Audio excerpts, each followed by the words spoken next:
Biggest thing that PFW offers the market is an expertise in the dealership itself.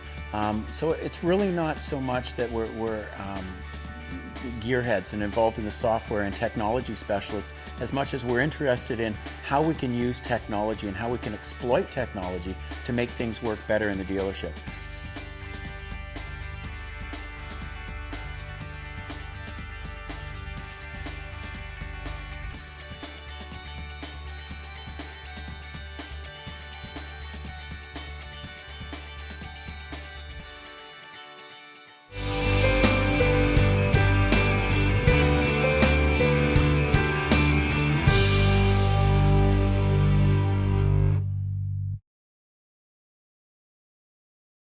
So when we think about people in four dimensions. We think about people as far as talent, knowledge, job satisfaction, and teamwork. And so what we've tried to do over the years is figure out ways to measure our performance along each of those dimensions of people. What we've come up with respect to talent, our ability to control talent, well, we assume that talent is not something that we can change in a person. Talent is something they're born with.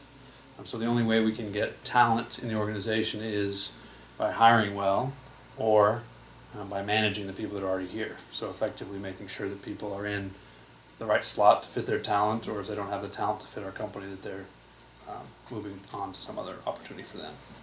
So in tracking talent, we identify all of our employees as either question marks or solids. A question mark would mean we are not sure if we have the right person in the job. In effect, meaning we're not sure they have the talent to do their job, and a solid meaning we know we have the right person in the job. So everyone's identified as one or the other, and we give ourselves a goal for what percentage of our staff we would want to have as question marks, and we try to keep our question marks managed down to a reasonable level. We also track where we find the people that we hire, so where are we getting our talent, and we found that we have much more success when we hire people that we know. That somebody in the organization knows this person, recommends them as a potential good employee for us. So we track what percentage of our hires are coming from sources that we know as opposed to people that we don't know. So that's talent. Knowledge is basically just about training. So we track how many hours of training each employee gets every year, and it's not just John Deere training, but it's all sorts of training. Our goal is 40 hours a year, and we track. Basically we're trying to get everybody at least a week of training. And then we also track what percentage of our employees have achieved either advanced or master certification through John Deere, which would be another gauge of knowledge base that we're developing. Job satisfaction we track two ways as well. The first is we do employee surveys once a year. So we track our results on those surveys, and our goal is just to get better every year on the satisfaction level of our team. And then the second thing we track is how many people leave our employment to go take a job somewhere else. That's a relatively objective measure of how happy people are if they're staying or if they're leaving.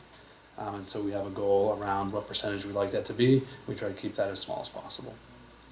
And then finally, teamwork. We've got some teamwork surveys that we do about once a year, and all of our departments and different teams that function within our company on about an annual basis, they'll take the teamwork survey, and then the teamwork survey sort of gives them feedback on where they are functioning well as a team and where they need work as a team, and it gives them things to talk about and work on and try to improve their teamwork.